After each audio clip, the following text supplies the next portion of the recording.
Selamat datang di praktikum pengamatan, pertumbuhan, dan morfologi jamur.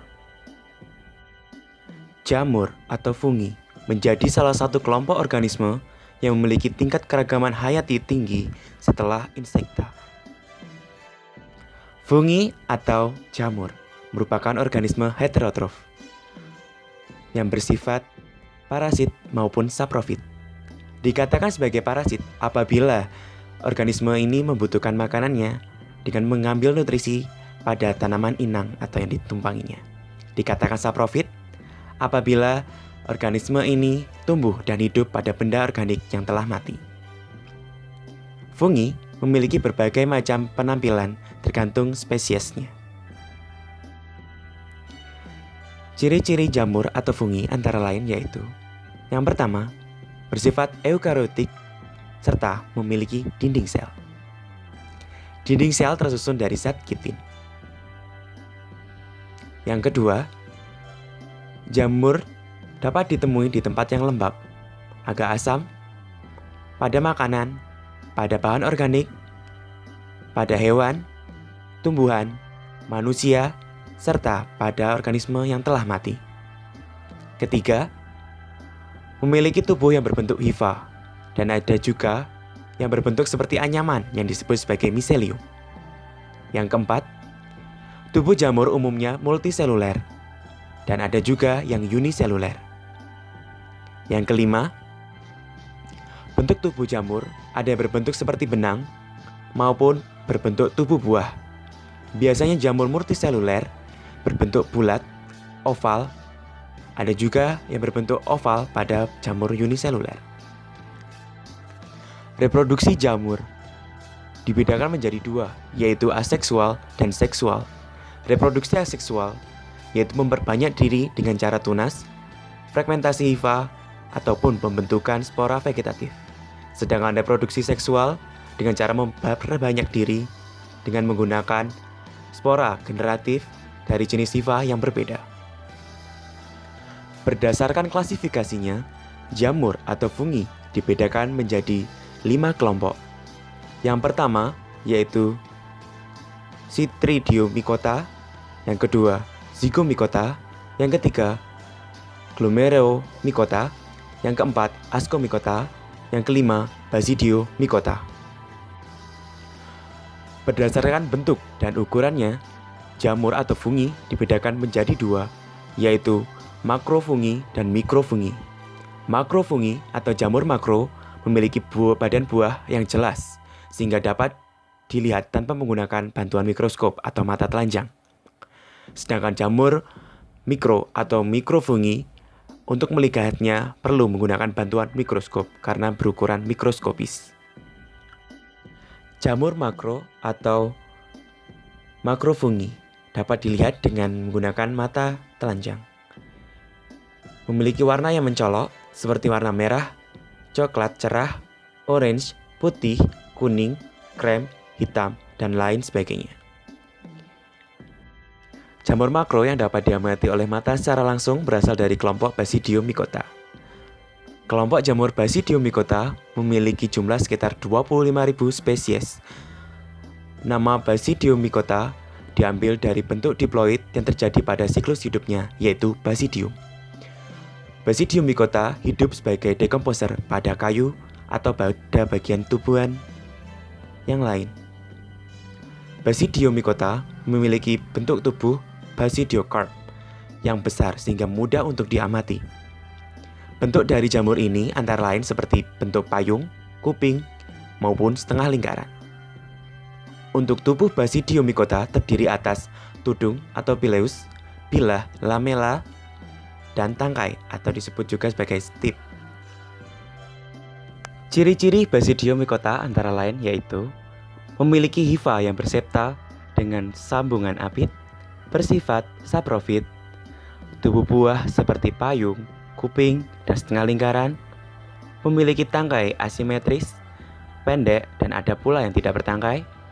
Basidiospora terdapat pada bawah permukaan lamela atau bila yang terbentuk di bawah tudungnya.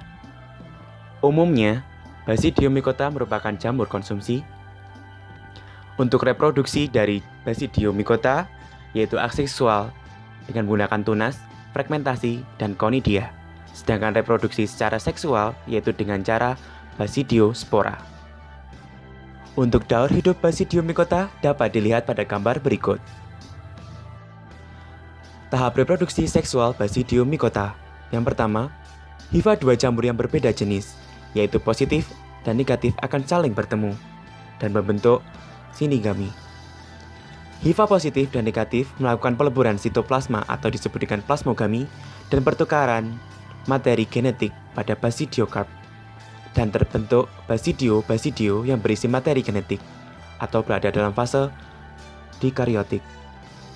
Selanjutnya, yaitu terjadi proses peleburan materi genetik atau disebut dengan kryogami antara hifa positif dan negatif, serta mengalami fase diokritik terakhir. Selanjutnya, basidiospora mengalami meiosis menjadi total 4 spora. Basidiospora kemudian menyebar oleh basidia dan membentuk hifa baru, miselium baru, serta siklus akan berulang membentuk Basidiomycota. Beberapa contoh dari kelompok jamur makro antara lain yaitu jamur kuping, jamur merang, jamur tiram putih, jamur tiram abu-abu, jamur tiram hitam, dan lain sebagainya.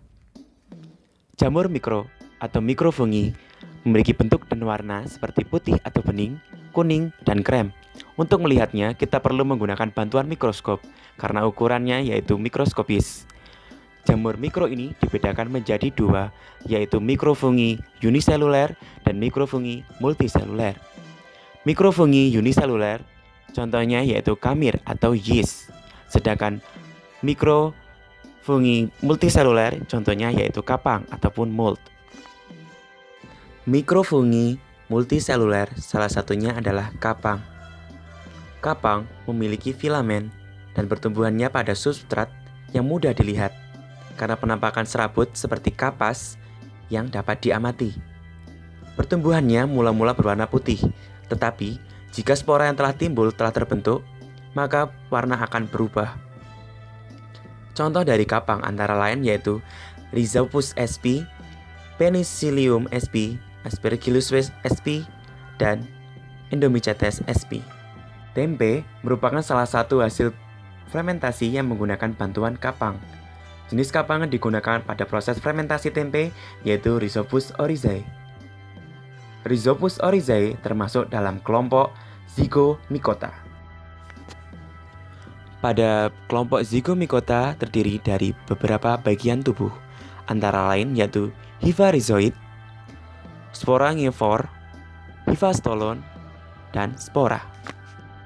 Ciri-ciri Zygomycota antara lain yaitu membentuk spora dengan dinding tebal yang disebut dengan zygospora, berhabitat di darat, tanah, atau sisa organisme yang telah mati, hidup sebagai saprofit, memiliki miselium bercabang banyak dan tidak bersekat, memiliki hifa senositik. Miselium memiliki 3 tipe hifa, yaitu stolon, rhizoid, dan sporangiofor. Bereproduksi secara seksual dan aseksual, serta berperan dalam proses pembuatan makanan, salah satunya yaitu tempe. Mikrofungi uniseluler, salah satunya yaitu kamir. Reproduksi vegetatif pada kamir yaitu dengan cara pertunasan. Sebagai sel tunggal, kamir tumbuh dan berkembang biak lebih cepat dibandingkan dengan kapang. Kamir sangat mudah dibedakan dengan mikroorganisme yang lainnya, misalkan dengan bakteri. Kamir memiliki ukuran sel yang lebih besar dan morfologi yang berbeda. Salah satu contoh kamir yaitu ragi roti, atau lebih dikenal dengan sebutan Saccharomyces cerevisiae. Saccharomyces cerevisiae termasuk dalam kelompok Ascomycota. Berikut ini merupakan bagian dari Ascomycota. Ciri-ciri dari Ascomycota antara lain yaitu menghasilkan ascospora dari hasil reproduksi generatif, memiliki talus uniseluler dan multiseluler, memiliki hifa yang bersepta, pada setiap septa memiliki 1 inti, dinding hifa diperkuat dengan selulosa dan bersifat heterokaryotik, Reproduksi vegetatif dengan cara memperbanyak diri, konidia, spora, tunas, dan fragmentasi. Reproduksi generatif dengan cara konjugasi yang digunakan untuk membentuk askospora dalam askus. Askus biasanya dibentuk dalam tubuh yang dinamakan dengan nama askokarp. Berikut ini merupakan daur hidup Ascomycota beserta tahapan reproduksi Ascomycota.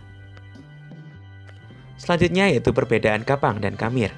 Kapang, fungi multiseluler, berbentuk filamen yang disebut dengan hifa, di mana kumpulan hifa disebut sebagai miselium. Bereproduksi umumnya melalui spora, seksual dan aseksual, dan merupakan aerob sejati. Sedangkan kamir merupakan fungi uniseluler, berbentuk ovoid atau spreoid, kadang membentuk miselium semu. Memperbanyak diri dengan cara aseksual umumnya melalui tunas multilateral maupun polar. Sedangkan perbanyakan seksual menggunakan askospora dan termasuk dalam fakultatif.